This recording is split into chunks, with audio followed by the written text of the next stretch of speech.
I believe we're ready to begin the pre-program. Would you like to give an introduction? Yes. So once again, welcome.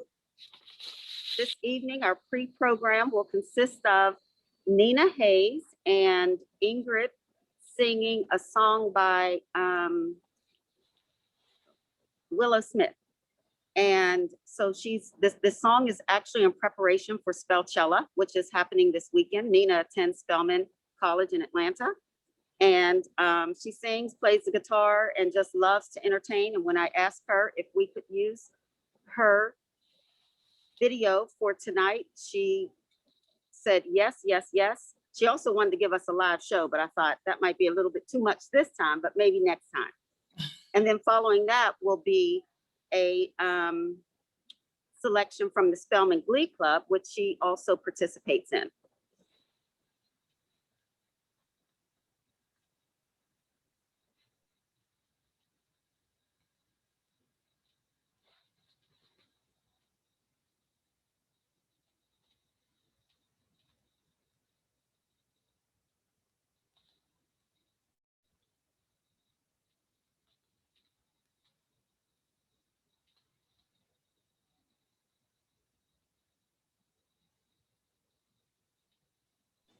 I can't hear anything. I can't either.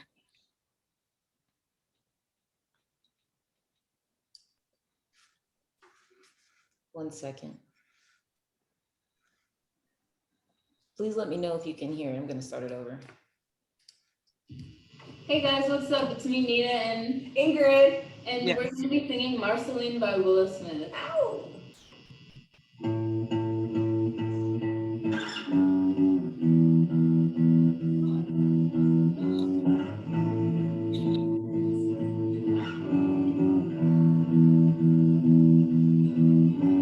I can't live another life, spend another time. I can spit another rhyme on Gaia. Guns and wars will stop the fights, not inside your mind. Love and communion, there's nothing better. There's nothing better. Even in the weather, it's raining nights like all the time, and I'm alive. Yeah, me and Nina, we're alive. Oh, Sally, coming to get you, girl. We're flying so high. Can't you ride a lady unicorn? Oh, Sally, no, you're not real in this dimension. What's up with you, God, up in the manosphere? Your tears, they're cleansing all my spheres. You touch my hand, I don't blame on me.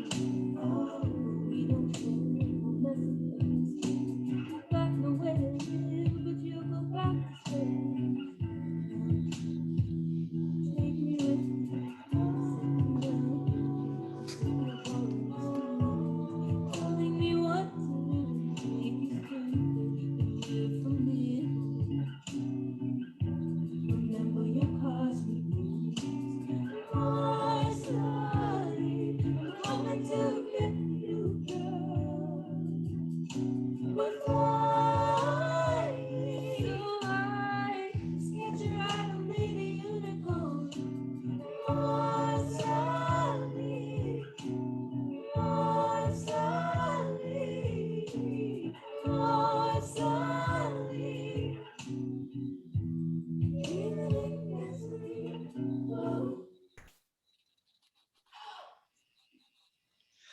Lady Unicorn!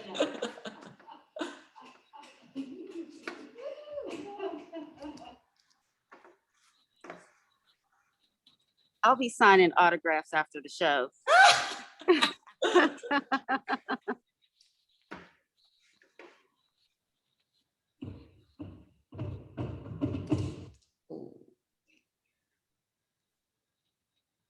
I think Denise, is this the right one? Oh yeah, it is. Just making sure.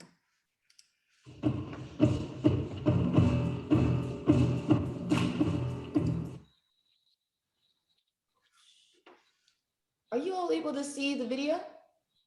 No. Okay. No. Second.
And everlasting, it flows on the heaven. You get the God mixed in the game, the messing with the messing in the message is the recipe. So in our hearts and it's written on the people. We do this in the street and in the people. Gotta talk, but the young ones walk. They're falling in the dark, but I'm working in the court. Drink the book, keep the beat, pulling out the take a beat. Let's take a peek, everybody take a peek. Get the Lord and that is the peace. Married to the church, I got the Lord of the rings. So street, Father got me. We ain't got to take one of the best. You're the supporting role. Hey, so it's time to go. Hey, you're the supporting role. Love the light, so it's time to go.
That gives me chills every time.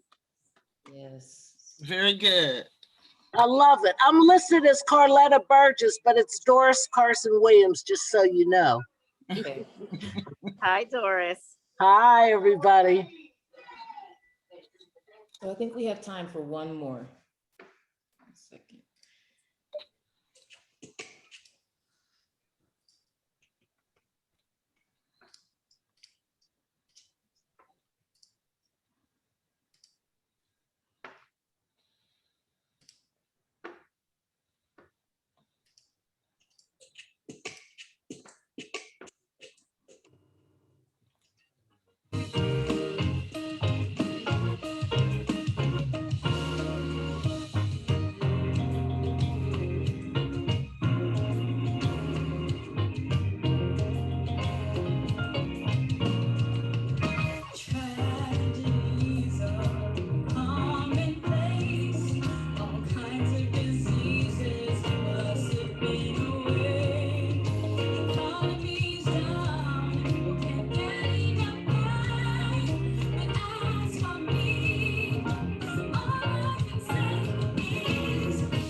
Brian.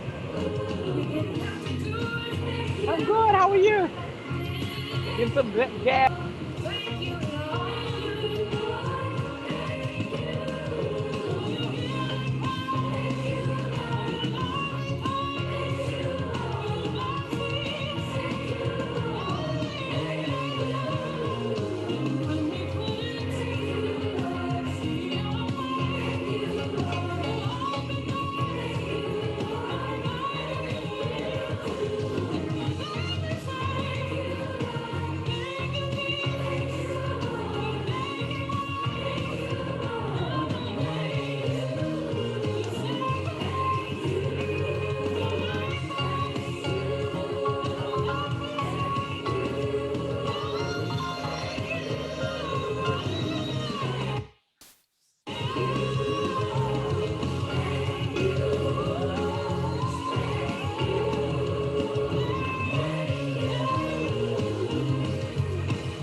Link Esther, that concludes our pre-program. Thank you so very much. And good evening.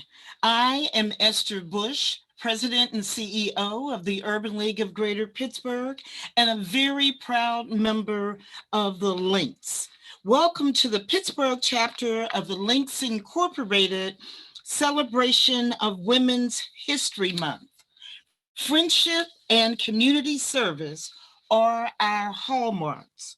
The Pittsburgh chapter of the Links Incorporated is actively engaged with the community through a number of initiatives, from mentoring young women through partnerships with Gwen's Girls and stewarding STEAM programs in partnership with NASB Jr., with local elementary and middle school students in Pittsburgh Public Schools, to providing scholarships for college-bound students and fundraising to support cultural and community landmarks like the Carnegie Library of Homewood and the August Wilson African American Cultural Center.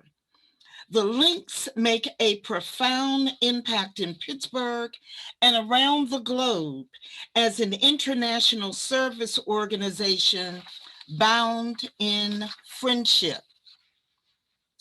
These impactful community engagements are delivered through committees and facets. Our current president is Terry Clark. Tonight's program is being sponsored by the National Trends and Services Committee. I am proud to co-chair this committee with Denise Hayes. We, along with a half dozen other links, are excited about starting our public service program. It is called the Kamala Harris Project. We will engage female residents from public housing and low-income communities to help them find a path toward realizing their dreams and to reaching out to really find out their life's purpose. Famed poet and artist Vanessa German will begin our program with a poem she penned specifically for the women we will engage in the Kamala Harris Project. Please listen and watch Vanessa delivering this poem.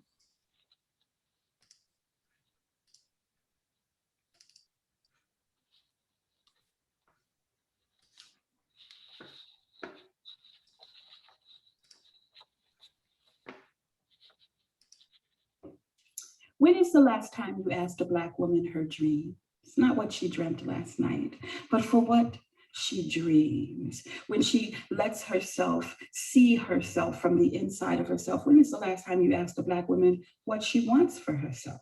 When she lets herself want for herself. When is the last time you let a Black woman tell you how she will set her imagination sail across an infinite cosmos of possibilities, setting her story out into the world in the shape of a story that she sees, wants to be and feel and sing for her own self, in the shape of her own name, in the shape of a world that is exactly and perfectly placed with her at the center of the universe? Can you imagine a Black woman daring to dream of herself as the center of the universe?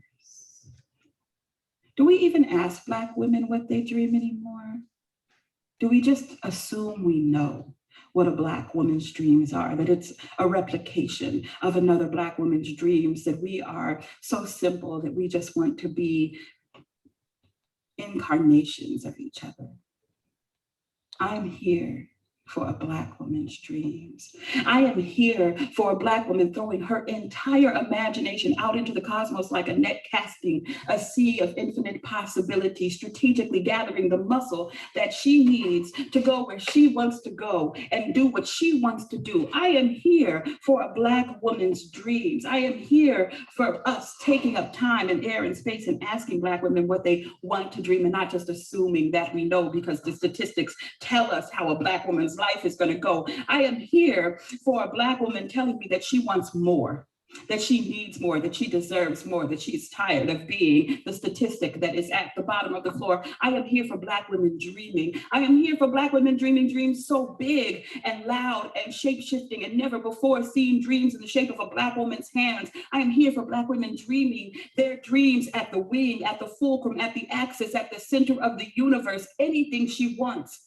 Dreaming food trucks and big ribs and big books and television, radio, movies, in front and behind the screen, on Earth and in the stars, in the numbers and in the geophysics of it, in the Silicon Valley remix of it. She gets to be the DJ of her own life, the CEO, the PhD by her own design.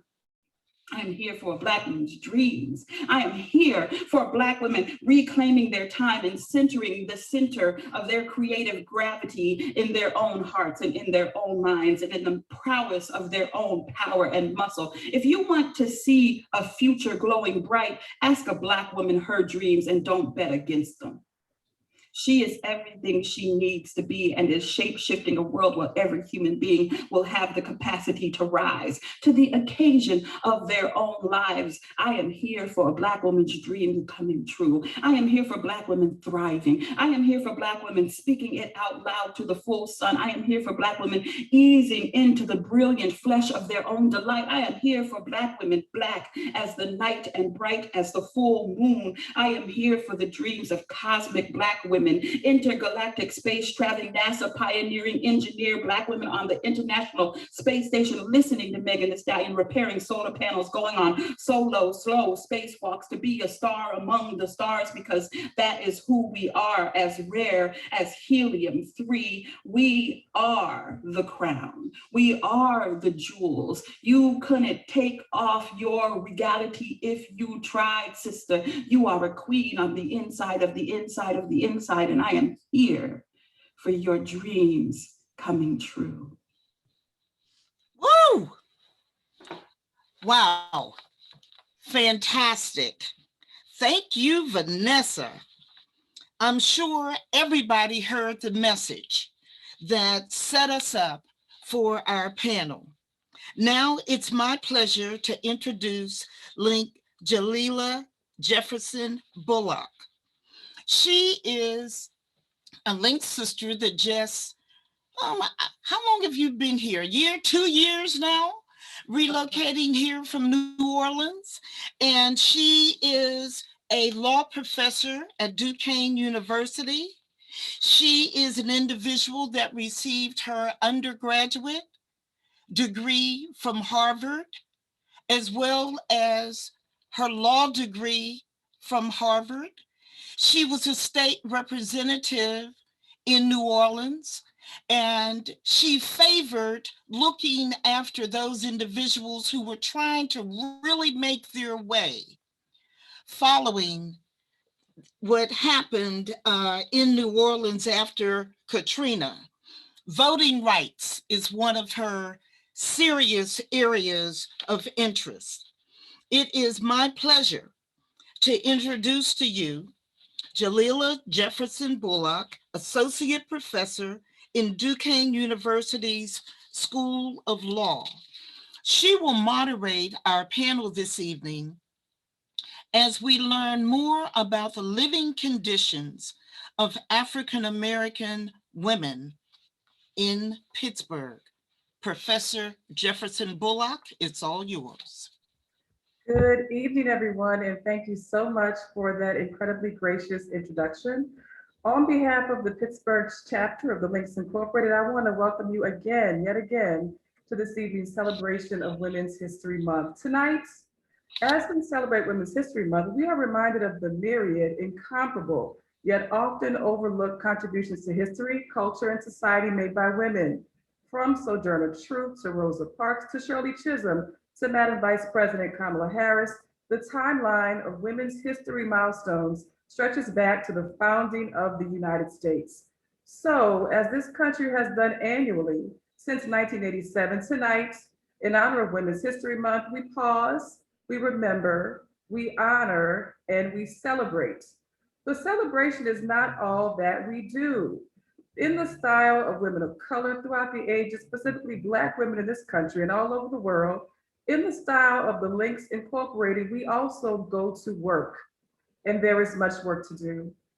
As Black women, we assume intersecting identities, meaning that we are impacted by a multitude of social justice and human rights issues that span not just race and not just gender, but both, and sometimes even more. The term intersectionality was coined by Columbia Law School professor Kimberly Crenshaw, an original critical race theorist in the 1980s. The term was meant to give life and meaning to our unique experiences. It rejects the falsity that discrimination and racism in our society are irrational aberrations that only happen sometimes when a few ill-intentioned individuals engage in immoral behavior. Rather, intersectionality concerns itself with the deep structural and systemic questions about discrimination and inequality in order to seek resolutions. This is the type of work that we are engaging in this evening as we explore the case of intersectionality and race and gender inequity.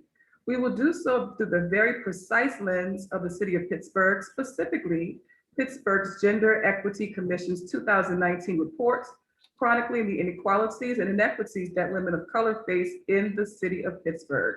So, in honor of Women's History Month, the National Trends and Services facet of the Pittsburgh Chapter of the Links Incorporated has invited our three illustrious panelists to this discussion regarding inequality across gender and race in the city of Pittsburgh. Panelists, we are so incredibly honored that you have accepted our invitation, and we are eager to hear your insights. Our remarkable panelists this evening are Dr. Anu Jain, Jada Shirriel, and Dr. Ashley Hill. Dr. Anu Jain is the Executive Director of Pittsburgh's Gender Equity Commission in the Mayor's Office. She is also the founder of Inclusent, a consulting firm focused on diversity, equity, and inclusion that uses applied research and evidence-based strategies to offer cross-sector training. Since 2014, Inclusent has designed customized interventions for over 80 organizations in the greater Pittsburgh region. Formerly a full-time professor of literary and cultural studies for over a decade, Dr. Jain taught courses on subjects such as utopian studies, post-colonial writing, and literary theory.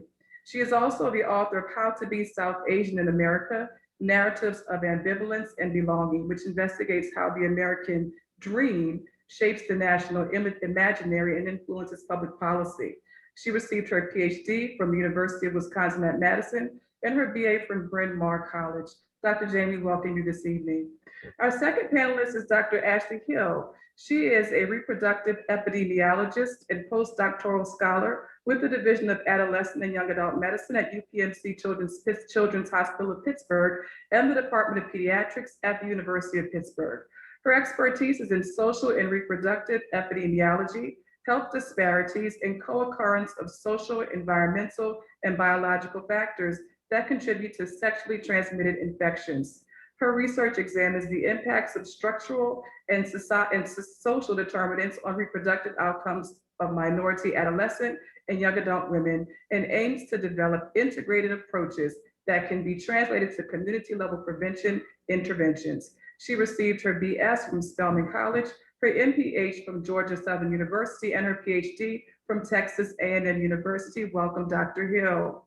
And finally, Jada Shirriel is Chief Executive Officer of Healthy Start, a public health organization that focuses on improving maternal and child health and addressing the disparities that lead to higher rates of infant and maternal mortality among Black women and babies. As a past participant of the Healthy Start program, she is very passionate about addressing Black maternal health through education, outreach, research, and advocacy. Ms. Shirriel is a certified human-centered design practitioner, is trained in strategic doing, and is a certified lactation counselor. She is a graduate of the H. John Hines College at Carnegie Mellon University and the Earl Graves School of Business and Management at Morgan State University, and is a member of Delta Sigma Theta Sorority Incorporated. Ms. Shirriel is also owner of J. Shirriel Consulting, which offers an array of capacity building services, primarily to nonprofit organizations. Dr. Jain, Dr. Hill, Ms. Shirriel, we are so honored that you are here with us. The order of this portion of our program is as follows. Dr. Jain will offer highlights of the Gender Equity Commission report, which is the main focus of our discussion this evening. Dr. Hill and Ms. Shirriel will then offer responses from their unique perspectives. I will then pose a few questions, and the floor will also be open at the same time for audience questions. We really do encourage the audience members to please pose your questions in the chat. We want this to be a robust discussion that's inclusive of all of this. Dr. Jain, the floor is yours. Thank you so much. I really appreciate the invitation to be here. I'm very much looking forward to hearing mostly from the other speakers. I just quickly want to say how glad I am that we started with a poem.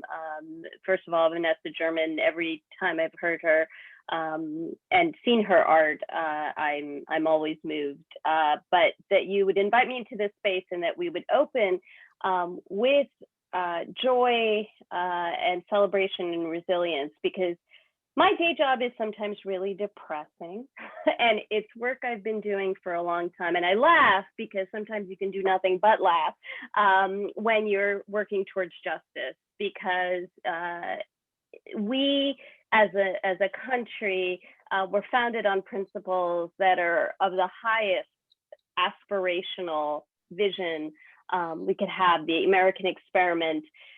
Unfortunately, the vision of democracy and freedom on which the United States was built from its very beginning was built around certain social identities, white, male, landowning. And we have spent centuries as a country trying to actually live out that dream that anyone can succeed in the United States. I've been doing the work of, as I describe it, changing the narrative. So part of that, of really ending up with a future that is more equal and just than our present or our past, we have to contend with the realities of where that history has brought us, which leads us to the Gender Equity Commission's report, Pittsburgh's Inequality Across Gender and Race, what I call the PIGR report. And I want to tell you a little bit about how that report came about and why that report is really important, and also not new information for a lot of people in Pittsburgh, but why it was necessary to start some conversations again and to push for change that's absolutely necessary. So I'm going to actually go back to 2011, and I had barely moved to Pittsburgh then, but we became a human rights city. That means that we're part of a global network of cities that have committed to uplifting the human rights of all people. The United States, of course, has a very strong civil rights tradition, anti-discrimination laws. However, to take a human rights approach means that we can actually more specifically define discrimination than we do in civil rights. And the mention of Kimberly Crenshaw, that part of what she discovered in the United States is our laws are just not able to afford people justice based on intersectional identities because they don't recognize them structurally in a way that, of course, is absolutely everyone's lived identity. People are many different things at one time, and our systems are intersecting in terms of who has rights and privileges. So a human rights report approach gives us more tools to establish justice. In 2016, a coalition of about 40 local organizations worked together. Some of the most prominent ones: New Voices Pittsburgh, working on reproductive justice, Pittsburgh for CEDAW, WILPF, Women and Girls Foundation, and many others came together, and they worked with councilperson Natalia Rudiak, and we passed a local ordinance that is based on what's been called the International Bill of Rights for Women. And that's CEDAW, and our website, which I'll put in the chat a little later, and I'll put my email as well. And I encourage anyone who's here today who wants to learn more, who didn't catch something I said, to reach out to me. I didn't use slides on purpose because I want to keep it brief and hear from everyone else. But so we passed an ordinance, and that ordinance requires the city of Pittsburgh to have a gender equity commission. The commission, we only have one staff person, me, dedicated to the commission, but I work with a phenomenally tireless group of volunteer commissioners, and there are 16 commissioners now. More than half of the commission identifies as Black. Most of them are Black women and diverse people with different backgrounds from different neighborhoods. So not one voice speaking for any community. And we're embedded in local government so that we are constantly reminding everyone in City of Pittsburgh government that women's rights are human rights, that there is no colorblind or gender blind policy, that our policies must be crafted by making up for the errors, exclusions, oppression of the past, and into the future, recognizing intersectionality. So to do that work, the first thing we needed to do was to have current data about patterns of gender inequality in our city. So the report that came out in 2019, we asked a team of researchers take all the publicly available data about Pittsburgh, and that's usually the census and American Community Surveys. Those are publicly available data sources, and map for us, do an environmental scan. When you look for patterns in terms of gender, what do you find? Gender and race together are two of the primary determinants of people's outcomes. And this means statistically, it is just an aggregated look at the city. And what they found is what was reported in the PIGR. And while many people, especially many Black women in Pittsburgh, had been reporting doing grassroots work, doing nonprofit work, doing activism, people all over the city for decades have been saying, there's a real problem in this city. The structural barriers, if you're Black, especially if you're Black or female, are unacceptable. But this report, because it used current data and because of the methodology, which is far from perfect, but it shifted some conversations and it's held a mirror up to some people in Pittsburgh who managed historically to ignore what was known. So one of the reporters, when at the press conference, when the report was released, said to me, "How can this be? How can we have such disparities based on race?" And I said, there's a whole report, it's 94 pages. And he said, but how could this ever have happened? And I said, racism and sexism. And that was not the answer he wanted to hear. He wanted to hear some other answer, but the answer is that it's built into our society. Now, we're using the data, and what we found from the report is there are 10 areas, when you compare Pittsburgh to 89 other cities, there are 10 areas in which Pittsburgh really does not measure up.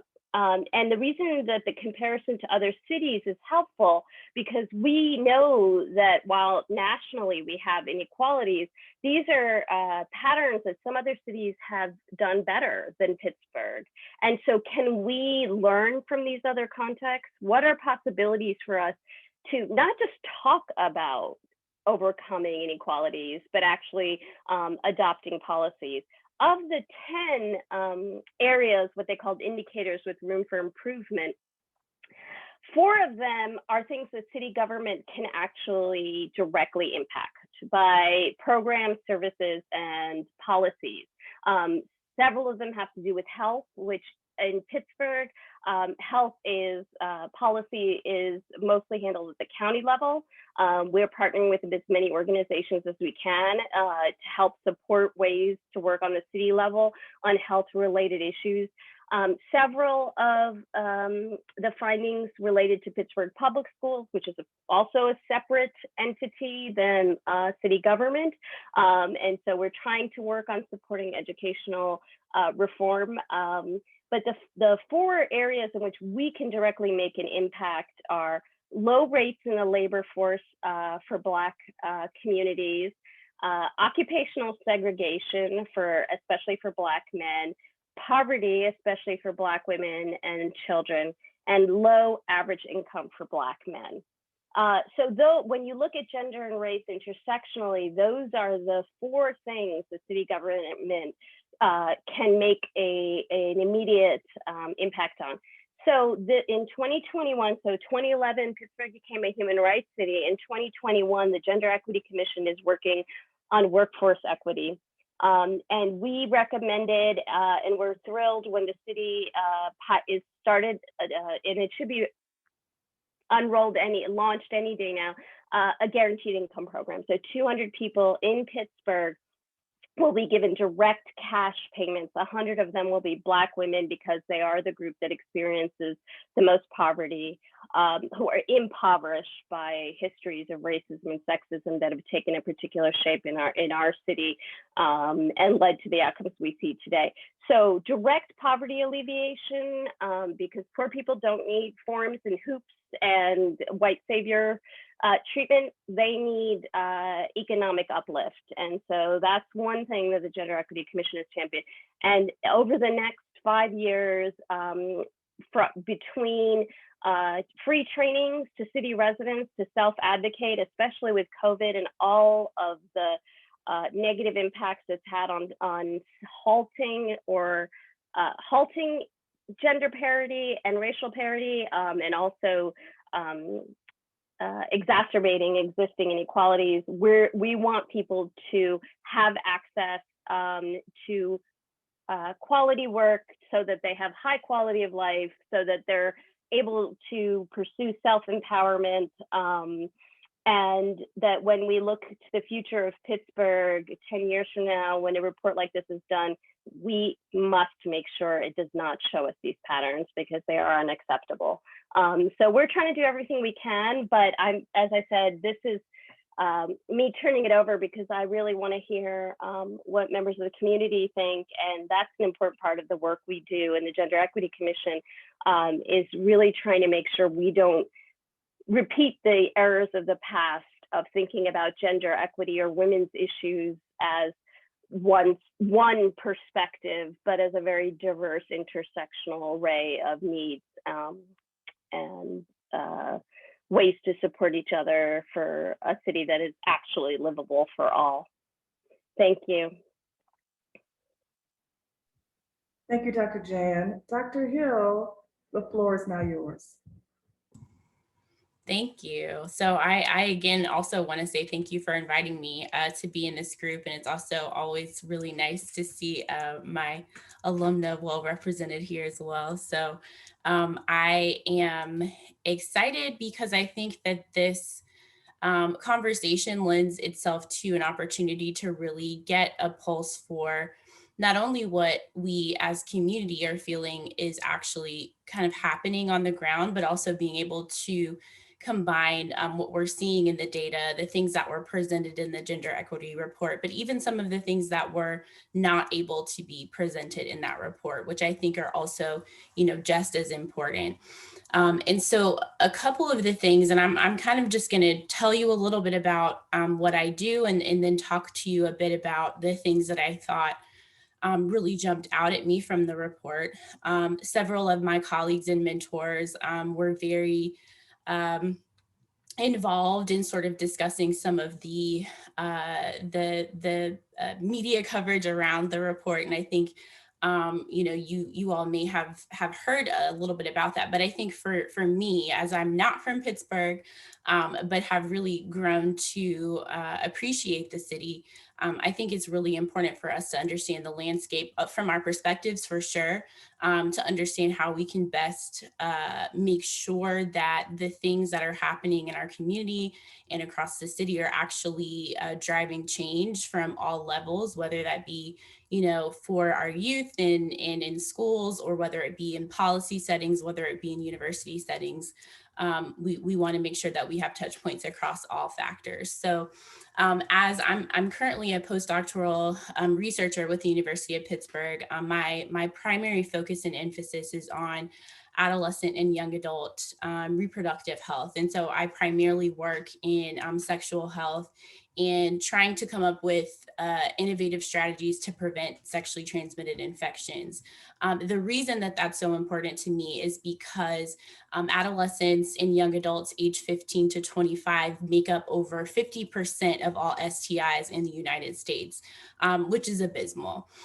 What we see as well, coming down to the county perspective, is that statistics still hold. So our young adult population, particularly our reproductive age young women, are more susceptible to STIs, are less likely to be treated in a timely manner, and may also be more likely to be pregnant during the time where they have an STI as well, which can lend to so many other adverse pregnancy outcomes that were listed on the gender equity report. So it's very important to me to think about innovative ways to reach young people, to have positive conversations about healthy sexuality, about healthy relationships and body autonomy, similarly to a lot of the work that has been done by New Voices for Reproductive Justice, as Anu mentioned, that's being done by Jada and her team at Healthy Start. And so I think in being sort of in a university setting, it's important for us to be able to use the data that we're collecting to really drive the change and the needs that are being addressed by our community partners. So I want to kind of talk to you a little bit about a few of the things that I think stood out to me from the report. And so I think the first thing, of course, when we're talking about reproductive health, was really the high rates of fetal death, maternal mortality, and low birth weight. So these are all things that have gained obviously lots of national attention over the last few years. And again, is some of the work that many of our community partners are doing, similarly to Jada and Healthy Start, as I'm sure she'll talk about in a few moments. But I think that is, particularly an alarming place, alarming thing to see be so disparate in this region, particularly because we have such a high proportion of young women, of reproductive aged women who will fall into this category. And so it's important, to be able to understand what are the factors that are driving these high rates and what are some of the things that we can do to mitigate these. And so I think one of the things that Anu just mentioned, and just, I think as Black women, we also understand this, but there are many structural determinants, many factors that come into play when we talk about societal influences, things like racism and sexism that directly impact our everyday lives, but that also have very physiologic, impacts and implications on our health, our wellness, and our reproductive outcomes. And so some of the things that I am working on in collaboration with several of the partners as well is talking about how do we best address some of these structural factors that can directly have impacts on our health and well-being overall. And particularly, how do we do that for reproductive aged women? And so, I think in the conversations that we have about the problems, we also have to talk about the best way to find some of these solutions. And I can't say that I have the answers yet, but I think one of the things that we're doing really is working hand in hand with some of our community partners.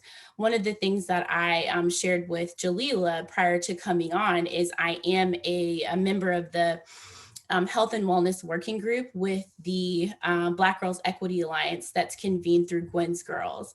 And these groups, health and wellness and the education work groups, are really focused on trying to come up with strategies and make recommendations to better the lives of Black girls across the city and throughout the county. And they really did publish some phenomenal reports in the past year that really took a look at what was happening for girls across the county in relationship to their education, issues around being pushed out of school, issues related to being overly being overly sanctioned for behavioral problems in school, having more likelihood to have infractions related to suspension or being arrested at school. And so they came up with some really great strategies and policies that were not, I would say, have not really been pushed forward as far as actionable things. And so I would encourage you to also take a look at those reports that are on their website, because several of these groups continue to meet regularly, have been trying to push for change at both the PPS, the Pittsburgh Public School level, as well as the state level, to get some policies and actions to be taken at that level as well. They also put out a sexual and reproductive health report that I think was really important in talking about really having honest conversations with our young women about healthy sexuality, about positive relationship development, and about really having a good understanding of, how to take care of themselves and be in healthy relationships, which I think is really important as well. And they also made some really significant and wonderful recommendations about what we as community can do, but what we can also do sort of in our the higher level, both at the city perspective, at the university perspective, as well as at some of the grassroots perspectives. So I think that those are all what I felt like were actionable steps that could really be taken, because they worked really hard to present these topics and these solutions that were very specific to our area. And I think, just a couple of the other things that I thought were really interesting kind of to point out, particularly disparities around education. Again, as we're talking about these, the issues that arise for particularly Black girls. Obviously, we see some of the same issues for our Black boys as well. But when we're talking about education, we know that, across the nation, Black girls, obviously, when they are presented with opportunities, really do quite well in educational settings. But when, they are put in situations where they're overly suspended from school, where they're overly policed for various behavioral infractions, then they don't get the same opportunities to be enrolled in these gifted and talented programs. They don't get the same opportunities to be able to participate in educational opportunities as other students. So it's really important for us to be able to advocate and lead the charge for our girls and our young women, particularly around their educational opportunities, around being able to have community support and having opportunities to connect with each other, also with, peer leaders and mentors, to really keep them engaged and provide them some of these opportunities. So I think, there were many things that the report revealed, again, like Anu said, that were not necessarily news, but I also think that one of the things we really want to strive for is figuring out how to best present the solutions. And I think that a lot of our community-based organizations have come up with wonderful solutions and are actually and actively doing the work. And so the best things that, I know that I can do as a person who works in the academy, but is also really, it's important to me to see these changes driven and really see the rollout of some of these things, is to put my efforts behind, my data behind, my skills behind what each of these organizations are doing, and to really place emphasis on and uplift and promote their work. So I appreciate you for letting me ramble for a few minutes, and I'm glad to talk about anything else later on. Thank you very much, Dr. Hill. Ms. Shirriel, the floor is yours. Hi, good evening. Thank you for having me this evening. Thank you, Dr. Hill and Dr. Jain, for setting up, I think, quite perfectly for my comments. So I'm the Chief Executive Officer of Healthy Start. We're a public health organization that focuses on improving maternal and child health, and very specifically looking at how we reduce the disparities in birth outcomes between Black and white women and babies. And so we are very focused on solutions, as was mentioned. We work in community, but we also work across the spaces of systems change and research to make sure that there is a holistic continuum in how we're addressing these issues. So what stood out to me the most on the report were the maternal and infant health disparities and the deplorable rate of mortality as well as morbidity that Black women and babies experience in the city of Pittsburgh, Allegheny County, the state, and across the country. Our rates of maternal and infant mortality in the United States are horrible, given our nation's health, wealth, or lack of health, should be health, healthcare systems are kind of really what's doing us in. So I just want to talk a little bit about the work of Healthy Start, because I think a lot of folks know kind of exactly. So Healthy Start around for 30 years now. This is our third year. We started as a demonstration project of the federal government, and we continue to operate with a grant from the Department of Health and Human Services. And that grant is specifically created to eliminate those perinatal disparities between, in our community, it's Black and white women. The grant allows you to address disparities in a way that's localized. So there are 101 Healthy Start programs across the country. Some are in rural areas, so they may be dealing with completely different issues.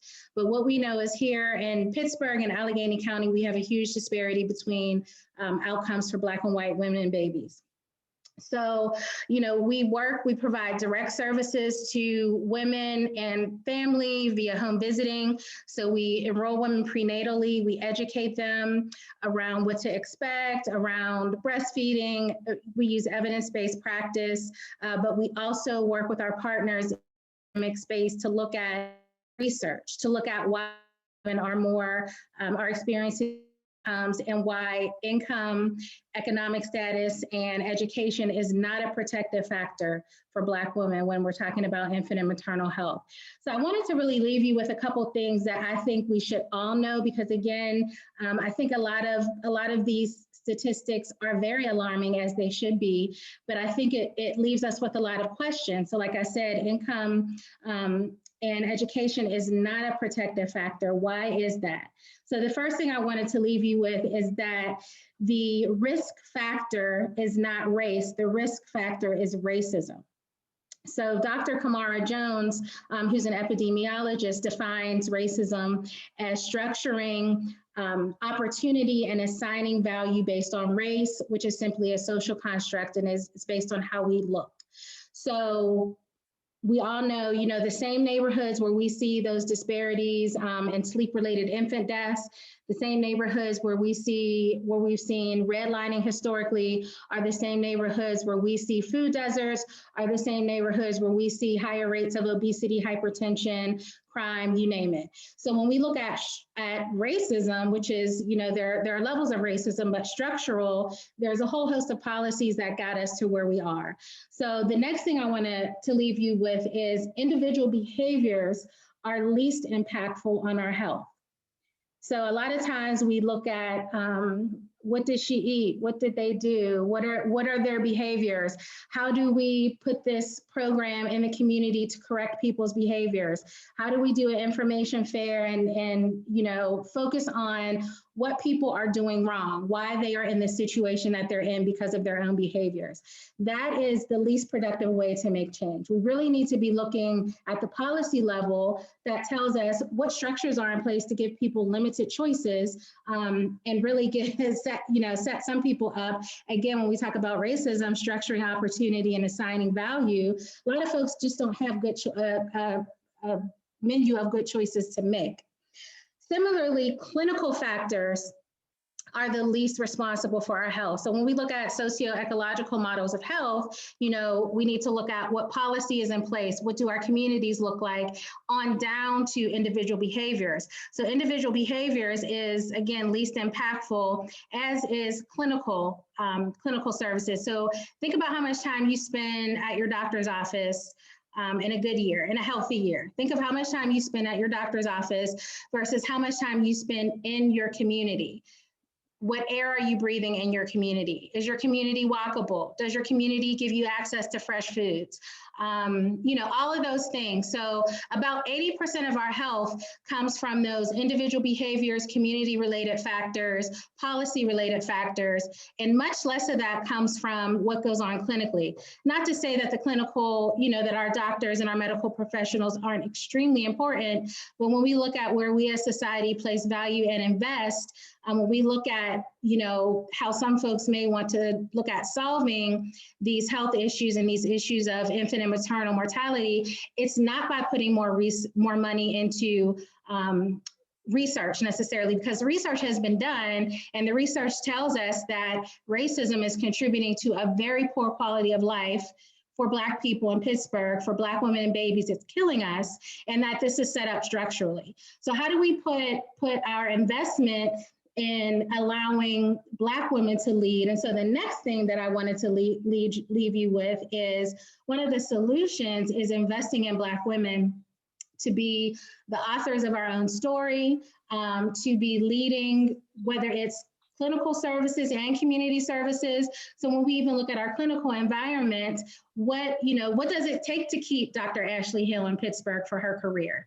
Why don't we have more Dr. Ashley Hills here? Why do we have to scramble to find a Black gynecologist and obstetrician?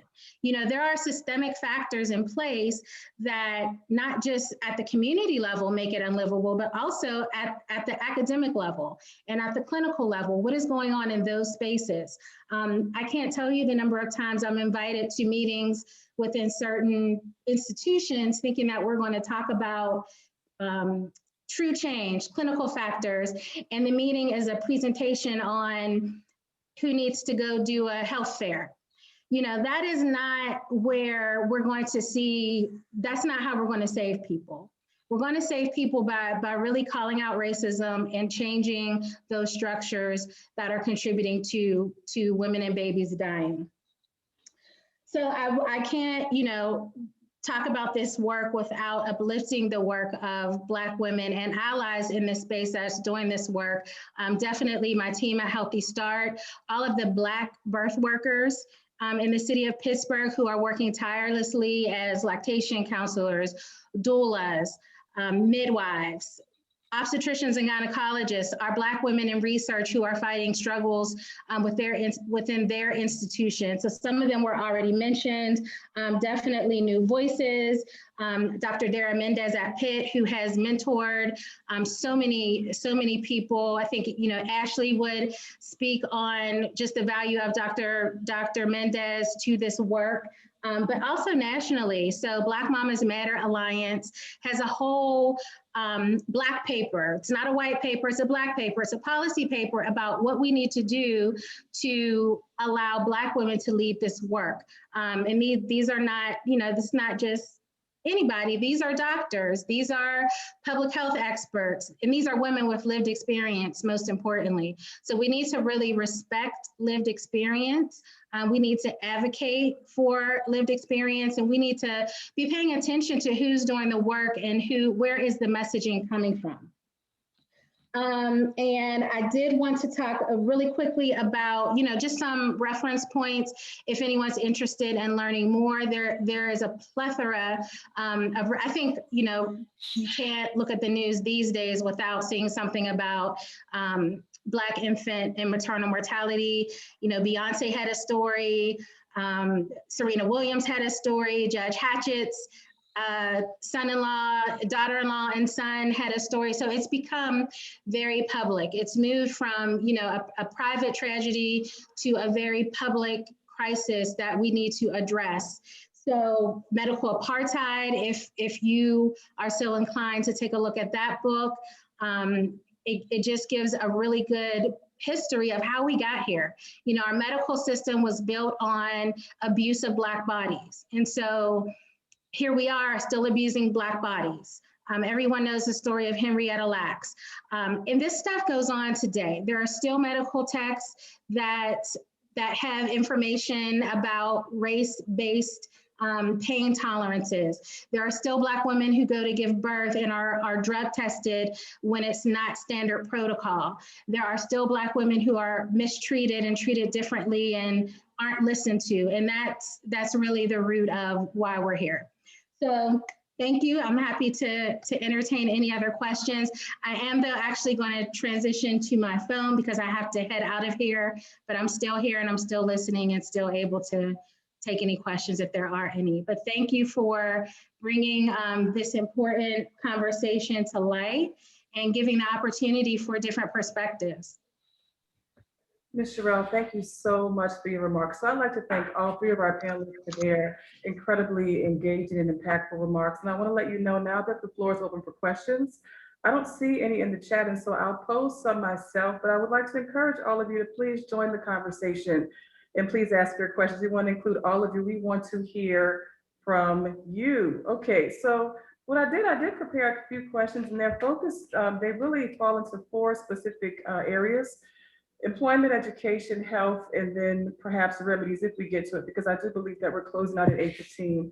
Let's start with employment, and then we'll move through the other areas. And of course, this can be disrupted if people were to ask questions. Okay, so according to the report that we are speaking of this evening, Pittsburgh's Black women are less likely to be employed because of education level and more likely to live in poverty than Black women in 85% of the cities that were studied.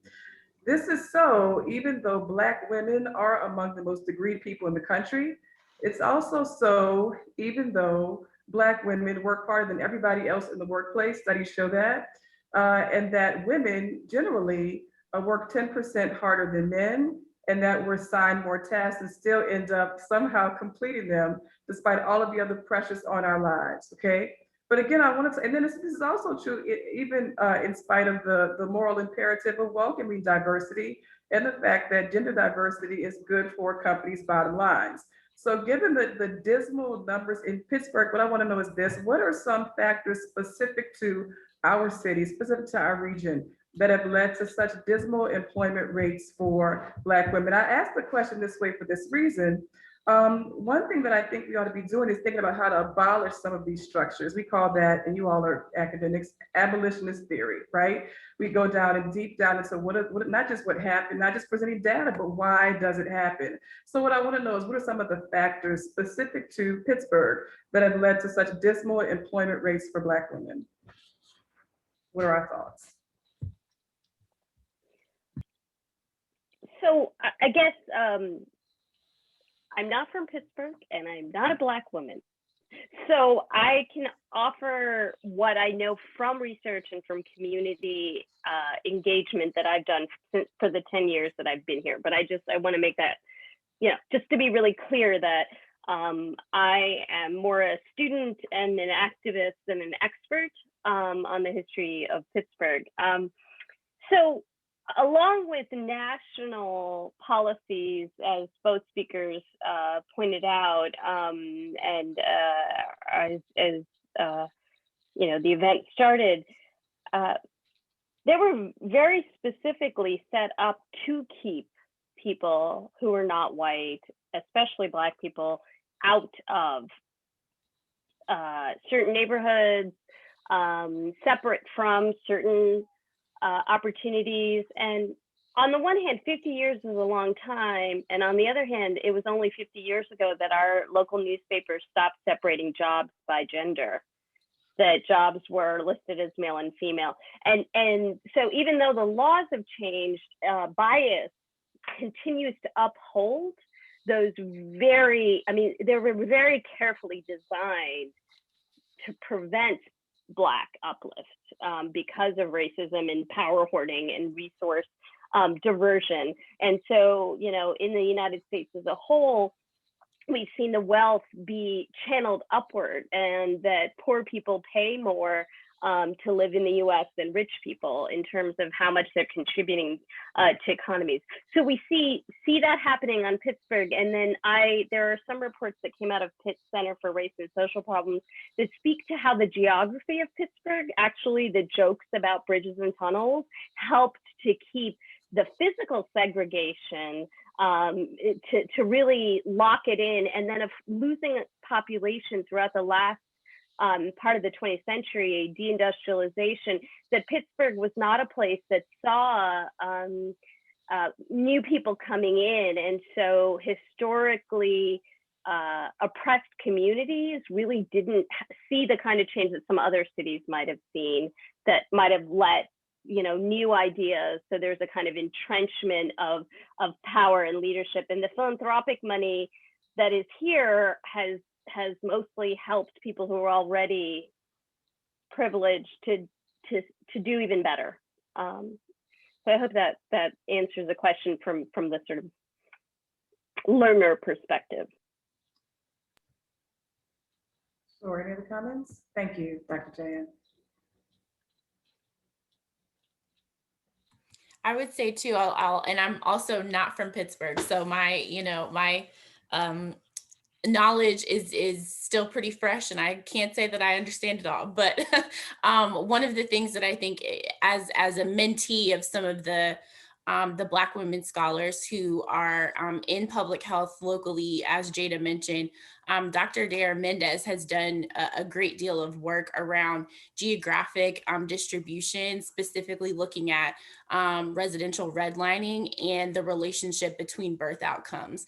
And so while her work has, you know, been done locally, some of her published projects have been from Philadelphia. And so I think that it's really interesting to sort of see how the geographic distribution of a city has so many ramifications and implications on our health and well-being generations later, and that those issues related to structural racism, particularly looking at how we were geographically dispersed, can have so many, you know, current and now related impacts on what's going on with the health and well-being of everyone in this city. And so I think Anu brings up an excellent point, specifically looking at, you know, some of those hard factors that we can actually measure, like geography, that are so ingrained and have continuously perpetuated the issues that we're seeing. So to disrupt that, to dismantle it, means that we have to, you know, actively oppose it and do something different. And I think that there have been several, you know, there have been people who've made recommendations that obviously need to be adopted at a higher level in order to be effective. But I think that we have identified some of the root problems, and it's just going to take, you know, I think some effort around pushing forward and really truly dismantling those things. I would say too, I think some of the things that we've seen in the news recently, particularly in the city of Oakland, where they introduced sort of like this reparations type of payment system for low-income families. But I think that there are things that are being tested across the nation to really look at how do we uplift the people in our communities who have suffered the most and have been the most disadvantaged. And so we're seeing that this is being piloted across the nation in different areas, but it's just going to be, on us to elect officials to, push for change and to do things in a way that are going to really get the attention of the policymakers and change makers in our area. Thank you very much. Okay, Ms. Shirriel, if you would like to, of course, you don't have to make a comment on this, but if you'd like to address this question, you most certainly have the opportunity to do so. Sure. Yeah, the only thing I would add, being the native Pittsburgher on the panel, is that I think that our geographic segregation is tied to educational segregation and is tied to occupational segregation. And so I think we create, a pipeline from pre-K or lack thereof for Black children not to have access to those opportunities. So it's no surprise when we get to talking about what goes on in the workplace, we're just not prepared or don't have access to a lot of employment opportunities. Thank you so much. So I'm not a native Pittsburgher either. I'm from the city of New Orleans. And when I moved here and began to become more acclimated in Pittsburgh, it was strange to me the way that things operate here. And this is, of course, not to disparage the city. I've come to enjoy it very much. But it was strange to me because in New Orleans, although we do have significant levels of poverty, we also have numbers. The demographics are on our side. We run the city because of the sheer numbers of Black people in the city. And so it's always an interesting kind of, I always look at this place, really interesting me to think where's the power actually located? How is it exercised, given that we don't have the numbers in Pittsburgh? So coalition building, as many of you discussed, is something that really has to happen in a more pointed way, in a way that is much, much more impactful than has been done thus far, although of course much has been done. Let's move into the topic of education in schools. So what I want to talk about, what I want us to at least begin to think about, and of course this conversation can go in whatever direction you would like for it to go.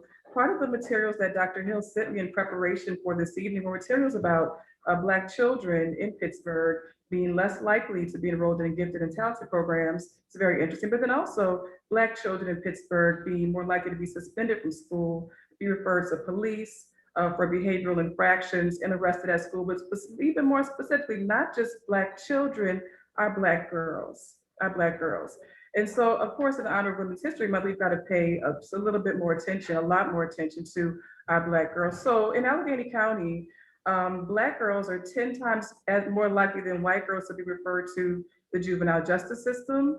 Comparatively, the juvenile justice referral rate for Black girls in Allegheny County is 50% higher than the national rate for Black girls, but the referral rate for white girls in Allegheny County is 50% lower than the white girls' national rate. This is a very serious problem. Some would say that the majority of these referrals come not necessarily from the court system initially, but from the schools themselves. And that there's an argument that perhaps Pittsburgh Public bears some of this responsibility. So I want to get your perspectives on that. So some say that the school system is the problem. Is this true? Or are there other factors, perhaps weightier issues that we should consider? And then also, what are some of the factors leading to these issues? I'd like to get your perspectives on that.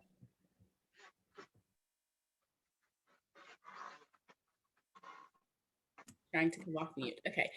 So I am certainly not an education scholar by any means. So I don't want to, try to present myself as an expert there in any way. But I think that the reason that the push out in this push out term really came from Monique Morris and several of the scholars that have been working in education, particularly looking at what have been some of the barriers to Black girls being successful.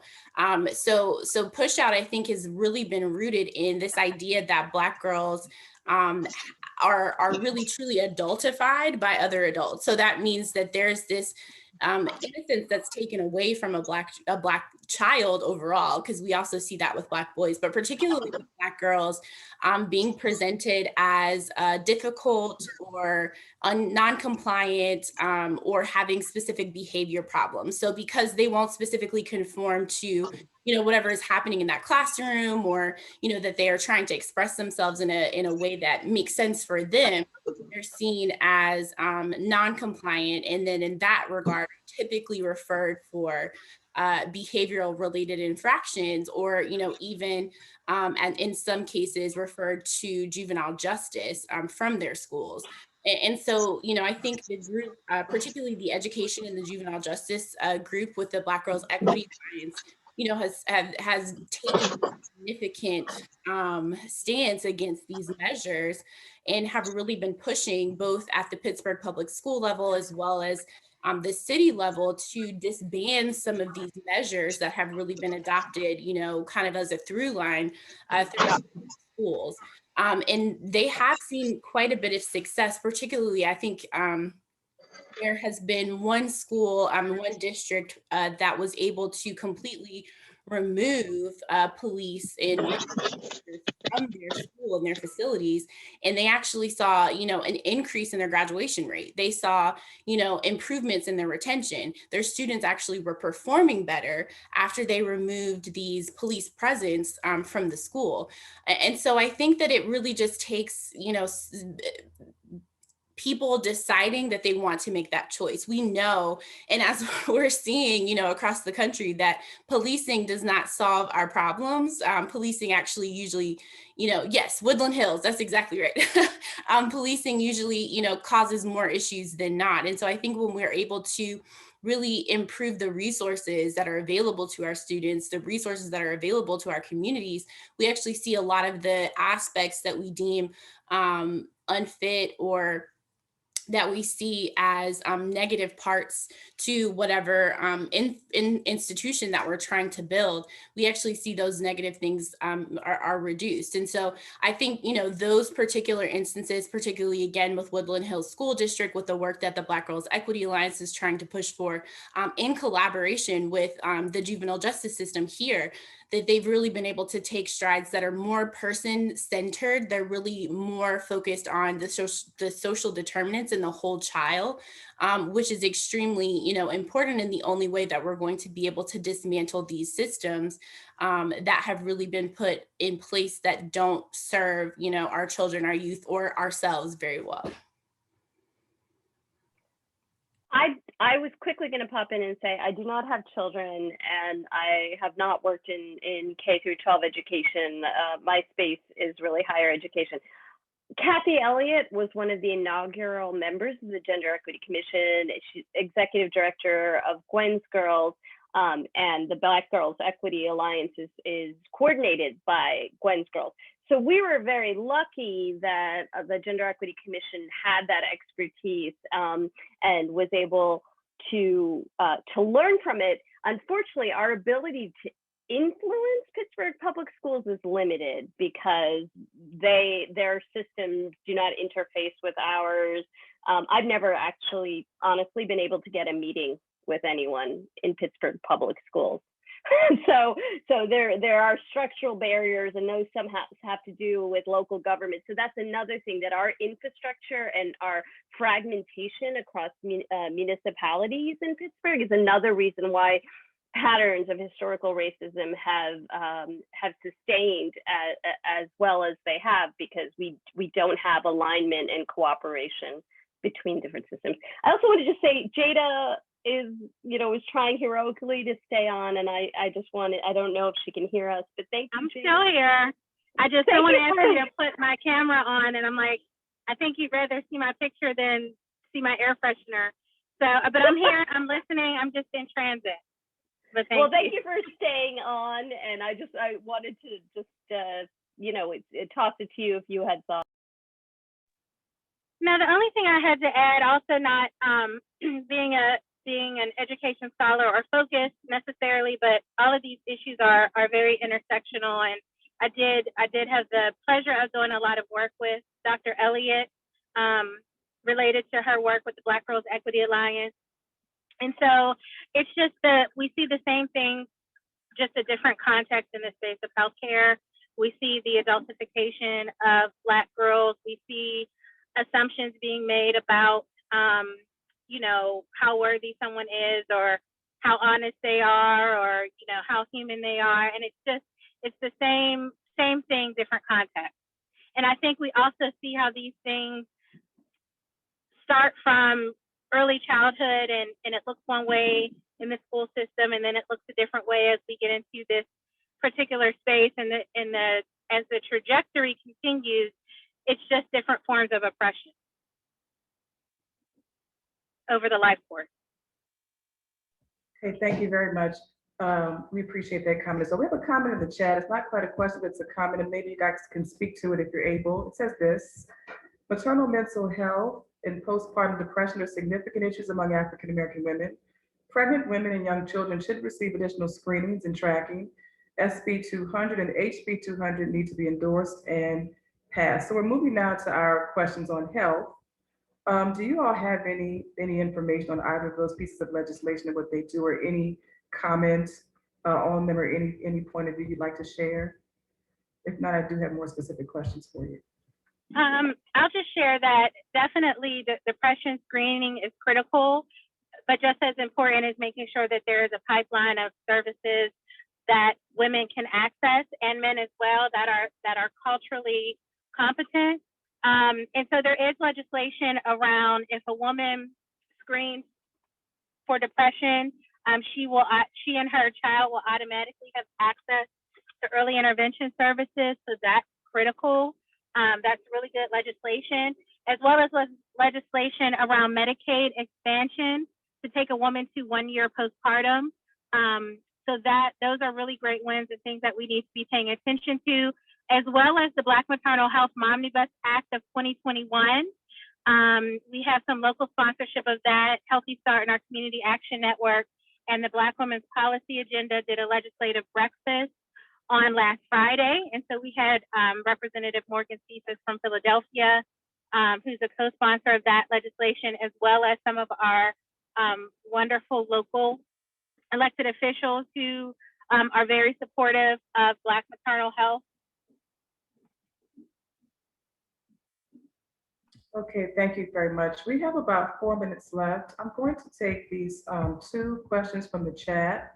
The first is this: how can monthly cash payments be used more broadly to lift families out of poverty here in Pittsburgh? So Dr. Jain, you mentioned that in your remarks about people in the context of workforce equity and labor, about, I believe it was 200 people getting money who perhaps were living below the poverty line. So again, the question is, how can monthly cash payments be used more broadly to lift families out of poverty here in Pittsburgh? So the program that we're piloting in Pittsburgh is funded through a coalition of cities around the country, and it's called Mayors for Guaranteed Income. Sometime this month, ideally, it may be into April, there will be some public announcements. It's called ACE Pittsburgh. And it is very much experimental, because the idea of guaranteed income and basic income is brand new to most of the United States. Now we're learning from Stockton, California, which has one of the most robust programs. And as a researcher, I've been studying basic income programs. And the question is how to broadly lift people out of poverty. So in an ideal scenario, we can find a way to scale to the whole city, so that everyone who is experiencing poverty, and because my job is city focused, sometimes I really think, can we offer proof of concept, given the population of this city, given the fact that there are so many resources that are available to us? I actually think it's realistic. If we put our minds to it and our philanthropic community turned all of its resources to eliminating poverty, I actually think it could happen. But so what that looks like in the pilot experiments that we have around the world is that so people are not poor because they don't work hard enough. That's racist ideology, all sorts of stereotypes, and that, I wrote about that, the myth of meritocracy in the United States. People have been made impoverished. So if the society helps to bring them out of poverty, what we find when we give people direct cash, they uplift communities. The latest studies show there are stereotypes. Well, if you just give people cash, they're going to waste it. They're going to spend it on frivolities. They're going to buy alcohol and cigarettes. For some reason, that's a big thing that people worry that people are going to buy. They don't. They spend less than the average person in the United States, and they use it and they reinvest in families and communities. So they actually help to build up neighborhoods that have been systematically impoverished. So the way that we do it, unfortunately, none of this is quick. None of this is an immediate solution, except for those people. And we are selecting the people living in the direst poverty in our city. So we're starting with the people who need the most help. And absolutely what Jada said, this is it, not treating them as if you're the problem, you need to fix your behavior, but treating them as people who need to be able to participate in the economy, because that's to everyone's benefit, right? Our economy becomes richer. And even though I'm hyper locally focused on the city, this is globally true. We need women, we need all people to participate in the economy for everyone's betterment. But so we have to show proof of concept through our pilot program. And then ideally, we could continue to scale and really convince the naysayers who I think are often acting on poor information and ignorance, that this is really good for all of us to pull people out of poverty directly. Thank you. That sounds like a wonderful first step. Someone asked, could it be a form of reparations? Okay, it's 8:16, we're out of time, but I do want to give us one final question. Don't be upset with me. Final question, which is this. And it's just this. I've lost it. There it is. How can the Pittsburgh chapter of the Links take an initial step to address one issue? That is the final question for this evening. My recommendation is always to use your influence in the spaces that you have influence. I think, that's the beauty of being in a group like this and being in, a community of women with, that are like-minded and that can support you. Ultimately, we come to spaces where we can feed ourselves and be fed, but that's really so that we can go out and be a representative in the areas of influence that we do have. So I think that if there was something that we discussed, something that we didn't discuss that came up in the report, or that's just a passion for you all as an organization or any individual, it's important to just use your influences in the spaces that you have. I'm very inspired by, the information that was put in the chat here, the individuals who shared their information, like Judge Clark, about being able to connect everyone to the various resources and opening doors. I think that's what we have to do for each other. And I know that that's, what I've committed to do, for myself and for my community as well. So I'll drop my information in there too. Please let me know if I can be of assistance. Dr. Jain, any final words? Not? We'll conclude. Gender equity at pittsburghpa.gov. I created that because my name is not always easy to remember. And if I'm any kind of gatekeeper, it's because I want to open gates, not keep them closed, and not hoard power and resources, which unfortunately happens too much. I'll just say I learned so much. I really appreciate the opportunity to listen to such such experts on these issues. And unfortunately, of course, not unfortunately, none of us can do this alone. And so I think coalitions, we have to find ways that our differences are our strengths, all the cliches. It's hard to work in coalition, but it's the only way we're gonna speak truth to power and force the change that we all know is needed. So I appreciate a chance to be in community with all of you tonight. Thank you very much, Dr. Jain, Ms. Shirriel in her absence. Dr. Hill, we are so grateful that you took the time to be with us this evening, and we're so honored that you decided to serve in this capacity. On behalf of the Pittsburgh chapter of the Links Incorporated, I want to tell you, thank you so much. This concludes our program. Everyone have a good night. Thank you for coming. Don't forget, in honor of Women's History Month, we don't just celebrate we also go to work. Let's do the work. Thank you.